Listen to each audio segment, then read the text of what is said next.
이스라엘아, 내 하나님 여호와께로 돌아오라. 내가 불의함으로 말미암아 엎드러졌느니라.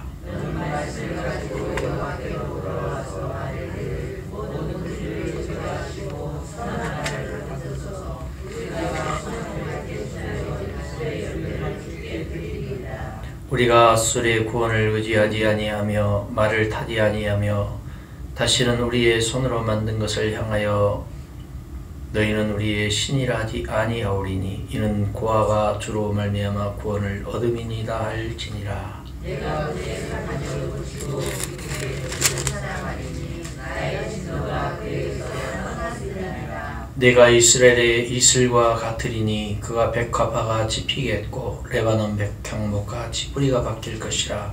그의 가지는 뻗으며 그의 아름다운 감람나무와 같고 그의 향기는 레바논 백향목과 같으리니 그 그늘 아래 거주하는 자가 돌아올지라. 그들은 곡식과 지 풍성할 것이며 포도나무가 지 꽃이 필 것이며 그 향기는 레바논의 포도주가 지 되리라.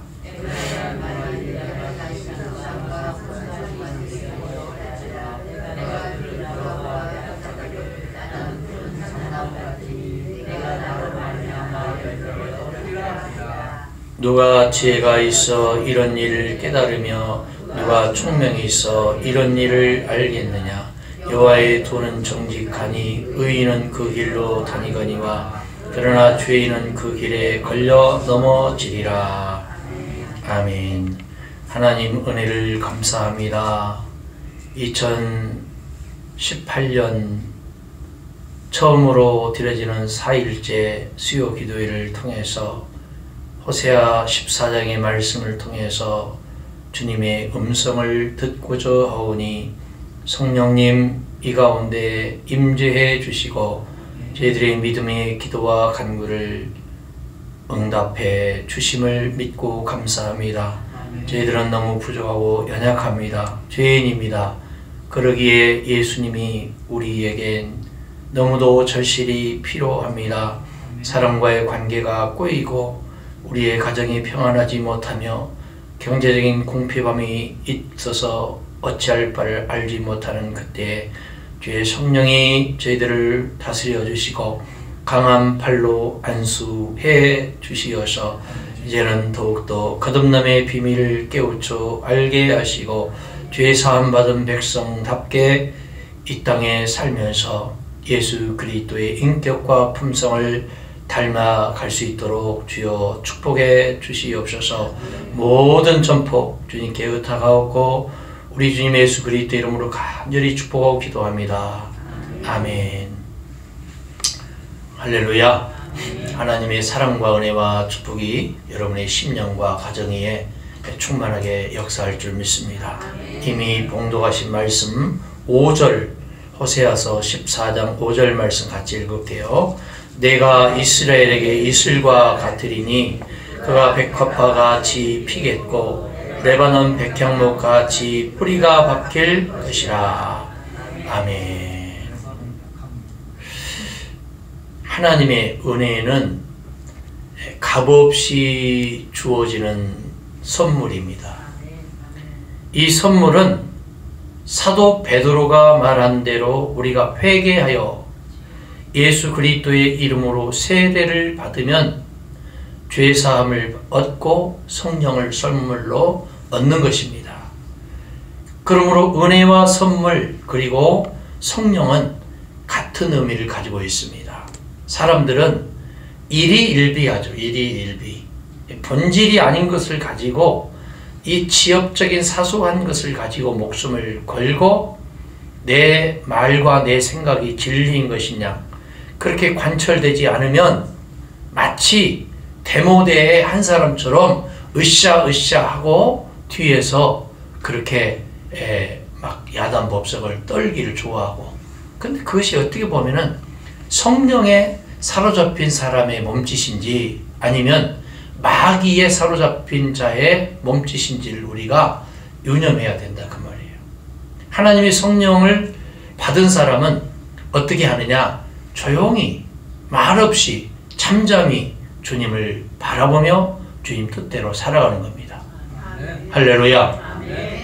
아무리 아무리 내 생각이 정당할지라도 예수님의 뜻을 거스르면 성령이 해방죄예요. 성령 해방죄. 성령 해방죄는 어때요? 이 생에도 저 생에도 사함을 받지 못한다고 그랬잖아요. 그러니까 철저히 주님 앞에 내려놓은 사람은 잠잠히 주님만 바라보는 일이 있는 줄 믿습니다. 예. 성령은 이렇게 우리 마음을 뜨겁게 해서 뜨겁게 사랑하며 뜨거운 마음으로 봉사하게 하십니다. 그리고 불이 밝은 것처럼 성령은 이처럼 어둠의 세력을 물리치고 밝게 역사하십니다. 슬픔이 변하여 기쁨이 되게 하고 불의를 행하던 사람이 의를 행하게 됩니다. 절망의 어둠 속에 헤매던 사람이 소망의 밝은 빛을 보게 된다 그 말이에요. 그리고 성령은 바람같이 임했다고 그랬어요. 바람처럼. 바람은 숨결이란 뜻이 있습니다. 숨결. 숨결은 뭐냐? 생명을 의미합니다. 아담과 하와를 흙으로 지으신 하나님이 그 코에 뭘 불어넣으셨다고요? 생기를 불어넣으셨다. 이 흙은 재료죠, 재료. 요즘으로 말하면 과학적으로 아버지의 씨와 어머니의 씨가 만나서 그것으로 인간이 되는 게 아니고 하나님의 생기, 기운, 호흡, 이 네페시가 들어감으로 인해서 이 흙이 뭐가 되어버렸냐면은 생명이 됐어요. 영이 됐다는 말이 아니에요. 이 영지주의자들이 말하는 영이 됐다는 게 아니고 생명은 뭐냐 하면은 사람을 말합니다. 사람, 인간. 히브리 아담아 했을 때 아담은 뭐라고 그랬죠? 인간을 말한다. 사람을 말한다. 사람의 생명은 호흡에 있다 그 말이에요.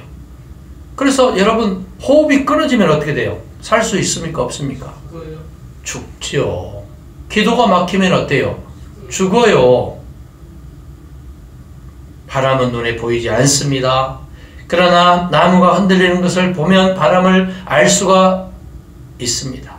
마찬가지로 성령 우리 눈에 보이지 않지만 그 역사를 눈으로 목격해 보고 볼 수가 있다 그 말이에요. 잔잔히 부는 미풍도 있지만 강하게 부는 폭풍도 있고 저 미국 중남미 지방 미시시피강 유역이나 서부 아프리카 지방을 강타하는 이 토네이도 같이 무섭기 이를 데 없는 그 거센 바람도 있습니다. 그런 바람에는 집도 날아가고 차도 날아가고 사람도 날아가요. 이처럼 강력한 힘을 나타내는 바람, 이것은 성령의 능력을 상징한다 그 말이에요. 그 밖에도 구약 이사야서에 보니까 성령을 이른 비와 늦은 비로 표현한 것을 볼 수가 있는데 이것은 은혜의 단비로 흡족한 은혜를 말하는 것입니다. 유대 땅은 사막지대이기 때문에 비가 거의 내리지 않아요. 따라서 봄과 가을에 한 차례 이 내리는 비가 그 농부들은 그렇게 기다려진다고 그래요. 비를 흠뻑 맞은 초목들은 새 생명을 얻고 소생을 얻게 되는 겁니다. 그래서 에스겔 47장에 보니까 하나님이 사람 에스겔이 뭘 보았어요? 환상을 보았잖아요. 환상. 하나님의 전문이 동쪽을 향했어요. 동쪽을 향했는데 그 문지방 밑에서 물이 나와서 동에서 어디로? 동으로 이렇게 흐르다가 어디로 갔어요? 전우편, 제단 남편으로 흘러내리고 있었어요. 남편.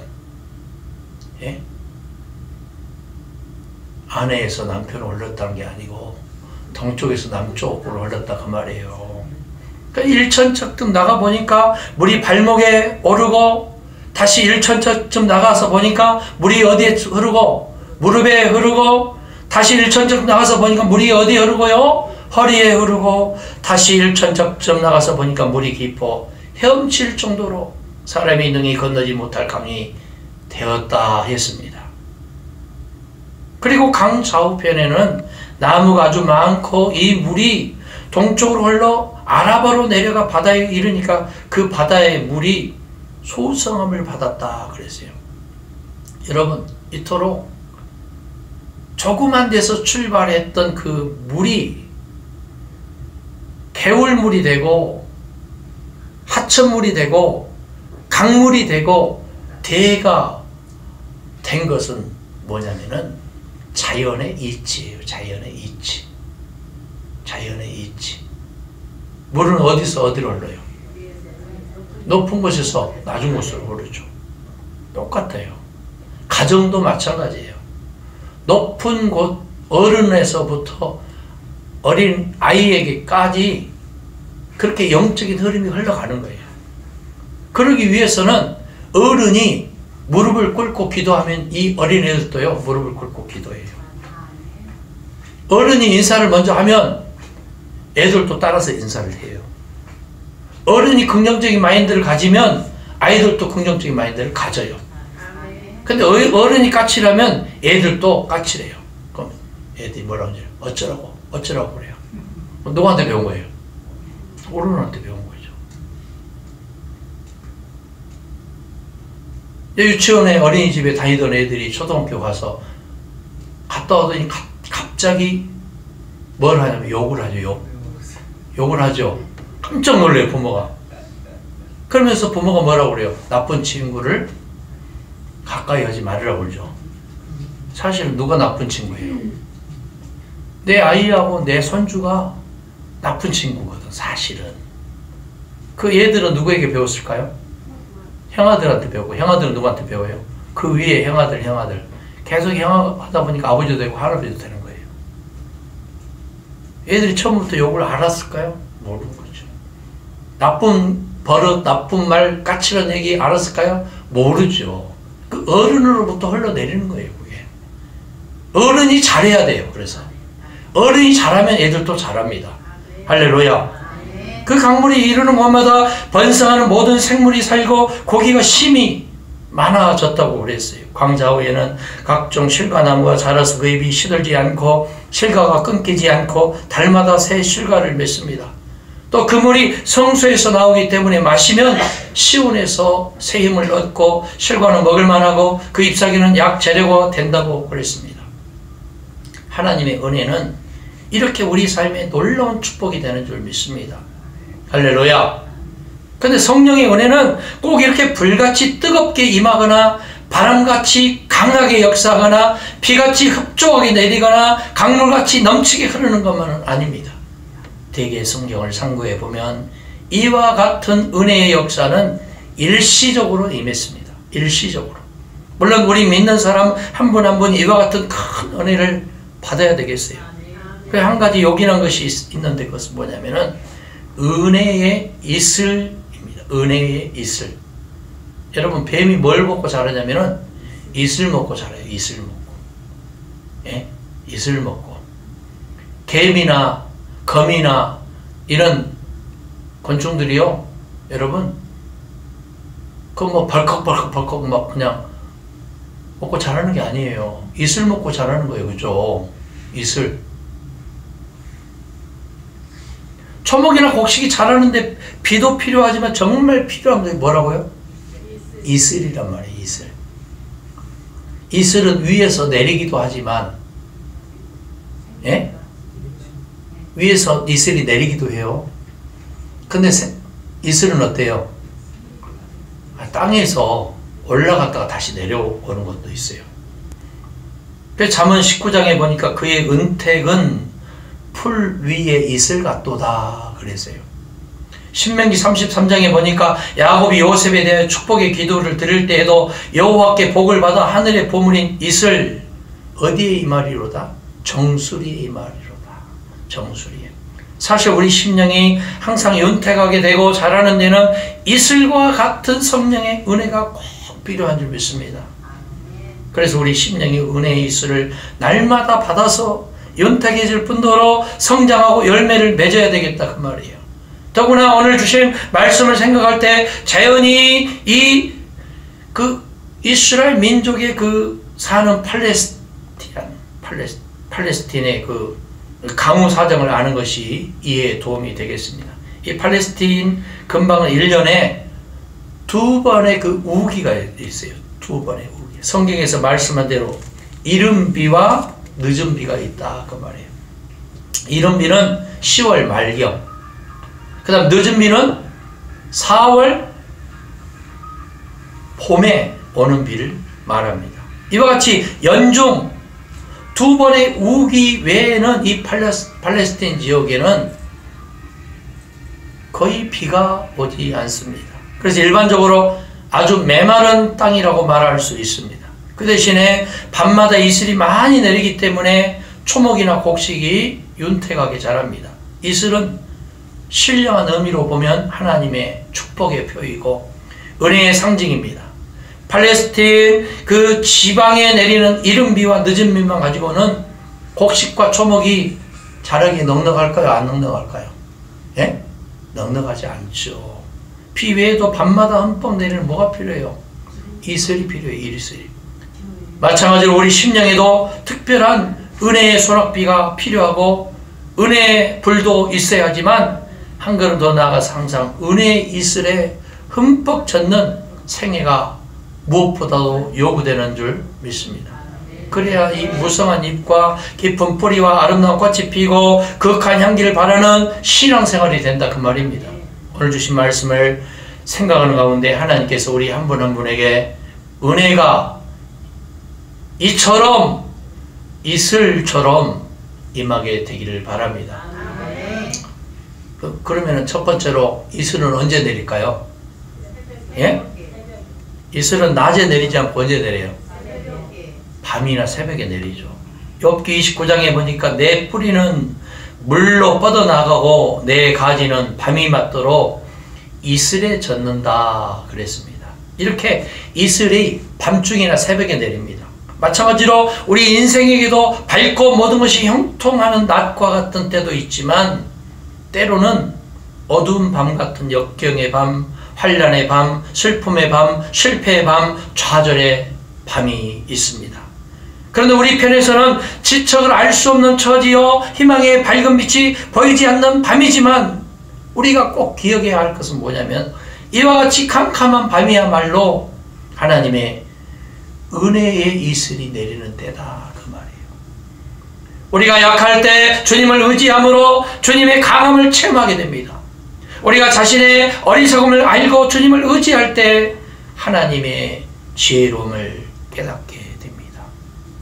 우리가 어려움을 당해 기진했을 때 주님을 더욱 의지함으로 새로운 힘을 얻게 됩니다. 우리가 슬플 때 눈물 속에서 주님을 바라봄으로 주님의 위로를 받게 됩니다. 선지자 이사야는 이렇게 권면했어요. 너희는 여호와를 만날 만한 때에 찾으라. 가까이 계실 때 그를 부르라. 악인은 그 길을, 불의한 자는 그 생각을 버리고 여호와께로 돌아오라. 여호와께로 돌아오라. 우리 하나님께로 나아오라. 그가 널리 용서하시리라.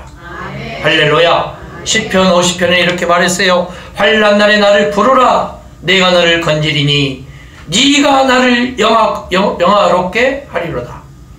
여러분 캄캄한 밤에 유난히 별빛이 찬란함을 느끼게 되는 것처럼 우리 영혼이 어둠에 처할 때는 은혜의 별빛이 빛나는 때요 은혜의 이슬이 우리의 지친 심령에 흠뻑 내리는 축복의 기회인 것을 믿으시기 바랍니다. 여러분 욥의 간증을 한번 들어보세요. 그는 사람으로서는 그 이상의 이 고난을 겪을 수 없을 정도의 캄캄한 이 밤 같은 처지에 그렇게 있게 되었잖아요. 그런데 뜻하지 않은 그러면서 말로 다 할 수 없는 어려움을 겪는 가운데 욥의 믿음은 더욱 튼튼히 서게 되었습니다. 욥기 42장에 유명한 말이 있죠.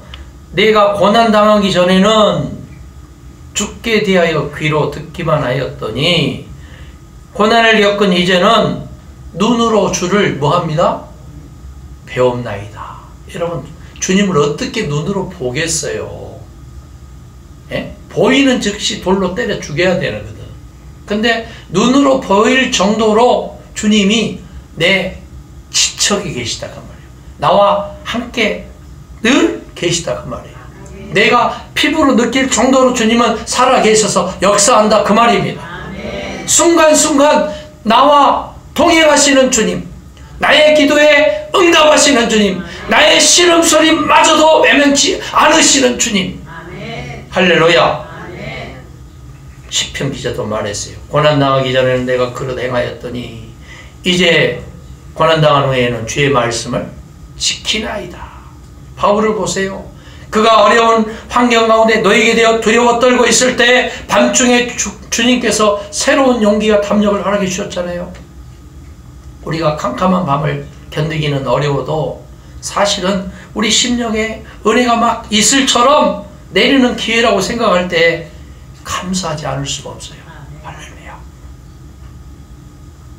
감사하다고 맨날 감만 사서 가져오지 마시고, 네? 우리는 어두운 때라고 두려워하거나 낙심하지 말아야 됩니다. 오히려 조용히 하나님의 음성을 기다리면서 그의 심중에 주님의 그 메시지를 들어야 돼요. 메시지를. 그래서 전도서 기자도 전도서 7장에 이렇게 말했어요. 형통한 날에는 뭐하고? 기뻐하고, 공고한 날에는 주님을 생각해라. 할렐루야. 여러분, 은혜의 이슬은 캄캄한 밤중이나 새벽에 내립니다. 밤같이 어두운 처지에 계심, 은혜의 이슬을 흠뻑 받는 그런 기회가 될 수 있기를 바랍니다. 두 번째로, 이슬은 어떻게 내립니까? 어떻게 이슬이 내려요? 요란하게 내려요? 조용히 내립니까? 조용히 내립니다. 소리 없이 내려요. 출애굽기 16장에 보니까 이스라엘 백성이 광야에서 생활할 때 만나를 내려 먹여주셨어요. 그런데 이 만나가 어떻게 내렸습니까? 민수기 11장 9절에 보니까 밤에 이슬이 진에 내릴 때 뭐도 같이 내렸냐면 만나도 같이 내렸다.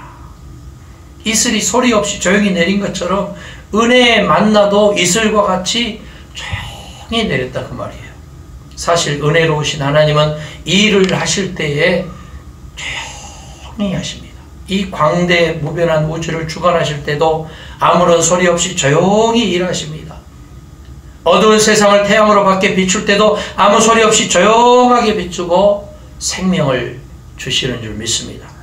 초목이 아름답게 잎이 자라고 꽃이 피고 열매 맺게 하시는 것도 소리 없이 조용히 역사하십니다. 우리 주님의 생애를 보세요. 주님은 조용하고 은밀하셔서 다른 사람에게 나타내기를 원치 않는 그런 생애를 사셨어요. 최후 예루살렘에 입성하실 때 한 번 제외하고는 모두가 조용하고 은밀한 생활이었습니다. 그러기에 마태복음 12장에 보니까 그의 생활을 이렇게 기록했습니다. 그가 다투지도 않고 돌려지도 아니하리니 아무도 길에서 그 소리를 듣지 못하리라 그랬습니다. 예수님은 세상의 여론이나 소문의 아첨에서 일하는 분이 아니다 그 말이에요. 조용하게 일하셨지만 주님의 역사는 2000년을 두고두고 내려오면서 온 세계를 움직이고 있지 않습니까? 그의 은밀하게 역사하시는 능력은 오늘까지 이 땅의 모든 심령을 움직이고 있지 않습니까? 은혜의 이슬은 조용한 은혜를 말합니다. 은혜의 보답 역시 조용해야 돼요. 봉사도 조용히 해야 됩니다. 하나님께 드리는 예물도 조용히 드려야 돼요. 그래서 이 이슬 같은 은혜를 받은 사람은 오른손이 한 것을 왼손이 모르게 봉사해요. 기도를 해도 은밀히 함으로 은밀한 데 계신 하나님이 응답해 주십니다. 공치사란 말이 있어요. 공치사. 예? 열심히 하고 성의 끝하고 힘있게 하는데 뭘로 다 나팔 불어버려요. 말로 다 나팔을 불어버려요. 그렇게 말로 나팔을 안 불어도 사람들이 알아요, 몰라요? 알아요. 금방 압니다. 이처럼 이슬 같은 은혜를 받은 바울이 우리에게 뭐라고 권면하냐면 데살로니가전서 4장에 보니까 조용하여 자기 일을 하고 너희 손으로 일하기를 힘쓰라 그랬어요. 조용히 자기 일을 하고 너희 손으로 일하기를 뭐하라? 힘쓰라 그랬습니다. 사실 조용한 심령으로 하나님을 의지하고 기도하고 은혜를 받는 중에 힘과 능력을 얻는 줄 믿습니다. 흥분하고 당황하는 사람은 아무 것에도 성공하지 못합니다. 우리가 무슨 일을 당하든지 조용히 해야 바로 생각할 수 있고 힘을 얻을 수 있고 내가 할 일을 바로 할 수 있게 된다 그 말이에요. 전에 데살로니가 교인들 가운데는 일은 하지 않고 오히려 일하는 사람을 비난하며 거짓 선전을 일삼는 사람들이 있었던 모양입니다. 그래서 이런 사람들 향해서 조용하여 자기 일을 하라고 권면을 했습니다. 정말 일을 잘하는 사람은요 조용히 해요. 누구 탓하지 않아요. 누구 핑계 대지 않아요. 잠잠히 주님이 함께 역사하심에 따라서 뭐 하냐면은 주님이 인도하심을 따라서 내 몸을 맡기니까 늘 기쁘고 늘 감사하고 불평불만 하지 않습니다. 일하면서 떠들지 않는다 그 말이에요. 일하면서 자기 자랑하지 않고 일하면서 피차 충돌하지 않는다 그 말이에요. 여러분 소가 밭을 잘 갈죠 그죠? 옛날에 보면은 쟁기질을 하면은 소가 한 마리가 끌기도 하고 동남아 쪽에서는 두 마리도 끌어요. 다른 소하고 싸우기도 잘하죠 소가 그죠? 어떤 사람은 무슨 일을 맡으면 일은 잘하는데 다투기를 잘하는 사람도 있어요. 희한합니다. 사실 다른 사람과 충돌 없이 조용히 협동하면서 일하는 사람이 더 귀해요. 귀하잖아요. 더 귀하죠. 제가 목회하면서 감사한 것은 우리 지제교회는 조용히 일하는 교회, 잠잠히 주님을 바라보면서 주님의 뜻을 구하는 교회, 무슨 일을 해도 큰 일을 하면서도 떠들지 않고 시끄럽게 하지 않고 조용히 자기 할 일만 하는 교회. 집에 가서 라면 하시기 바랍니다. 그런 교회인 줄 믿습니다. 여러분 은혜 받기를 원하십니까? 그럼 조용히 해야 된다. 조용히. 시편 46편에 너희는 가만히 있어 내가 하나님 됨을 알지어다 그랬어요. 너희는 가만히 있어 뭐하라? 하나님 됨을 알지어다. 할렐루야. 아멘. 말하네요. 가만히 있어 하나님 됨을 알아가니까 성경 말씀을 읽어주는데 잔잔한 호수의 달빛이 바로 비치잖아요. 그죠? 고요한 심령이 하나님이 나타나시고 그런 심령이 하나님을 알 수가 있다 그 말이에요. 엘리야도 호렙산 굴 어귀에 가만히 있었을 때 작고 고요한 하나님의 세미한 음성을 들을 수가 있었습니다. 모세도 조용히 시내산 기슭에서 양을 치고 있을 때 불 붙는 가시덤불을 보게 되고 조용히 들려오는 하나님의 음성을 들을 수가 있었습니다. 이사야 30장에 하나님께서 말씀하시기를 잠잠하고 신뢰하여야 힘을 얻을 것이다 그랬습니다. 성경엔 우리에게 조용하게 일하라고 명령하십니다. 이 말은 좀 더 생각하면서 일하라고 하는 말씀이다 그 말이에요. 무슨 일을 하든지 연구해서 창의적으로 좋은 방법으로 최선의 길을 택해서 전보다 좀 더 낫게 하라 그런 말씀입니다. 여러분 까치가 집 짓는 방법이 1000년 전이나 지금이나 똑같아요? 틀리지 않아요? 똑같아요. 까치가 무슨 거기다가 통나무를 물에다가 쪼사가지고 옮겼다 그런 얘기 한 번도 못 들어봤어요. 그죠?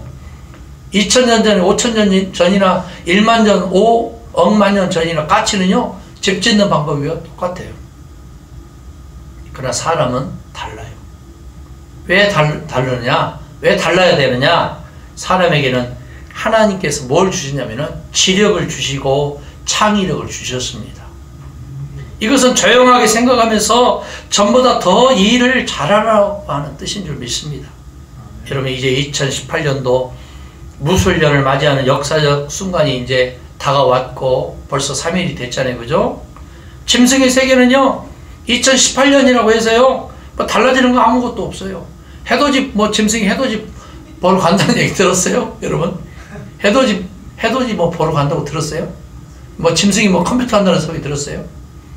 차 운전한다는 소리 들었어요? 불을 피워가지고 밥 짓는다는 소리 한 번도 못 들었어요. 짐승은. 할렐루야.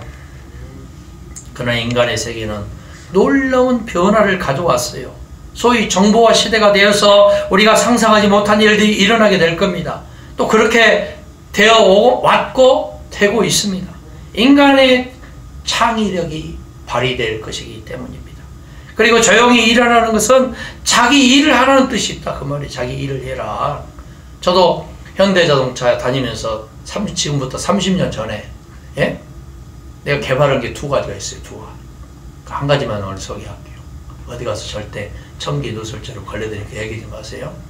자, 차가 운전을 하다가 카브길을 도우면은 라이트는 카브를 따라서 돌지 않죠. 예? 엉뚱한 방향으로 라이트가 비춰. 핸들을 조작하는 대로 라이트가 돌아가게끔 제가 개발을 한 사람이에요.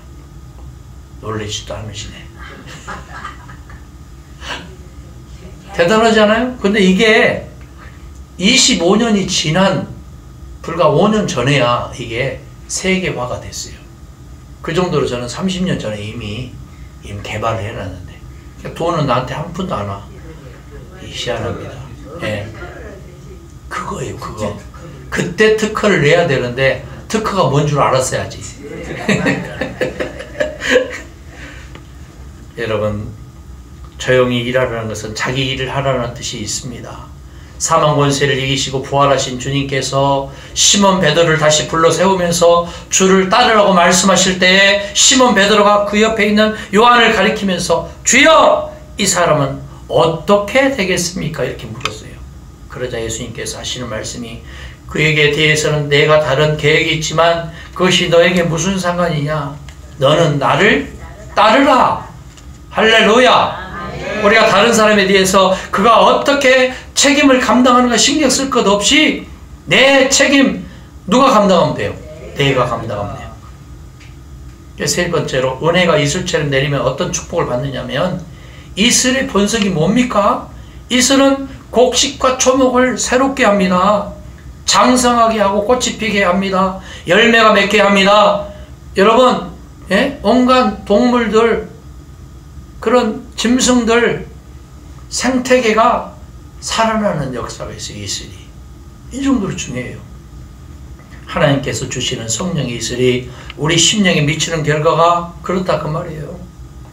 뜨거운 햇볕에 시들었던 곡식이 그대로 두면 아주 말라버려 죽을 것 같던 곡식이 밤사이에 내린 이슬로 소성함을 얻고 생기를 얻잖아요. 그죠? 제가 작년에 봄에 얼마나 가물었어요. 근데 제가 감나무 대봉을 있잖아요. 3만원짜리를 몇 그루를 심었느냐? 50그루를 심었어요. 진짜 50그루. 우리 교인들 따다가 내가 좀 먹이려고 50그루를 심었는데 다 죽어버렸어. 150만원어치 심었는데 다 죽었어요. 왜 죽었을까요? 가물어서 그런 게 아니에요. 물을 안 줘서. 근데 희한하게 다 죽었는 줄 알았는데 1년이 이제 다 돼가서 나무를 이렇게 해서 부러지는 놈은 죽은 놈이고 안 부러지는 놈은 뭐예요? 산 놈이에요. 5년생짜리 19그루가 살았어요. 아멘도 안 하시네요. 뭐 먹고 살았을까요? 이슬 먹고 산 거예요. 놀랍죠, 여러분? 예? 이게 자연이에요, 자연. 자연은 오토매틱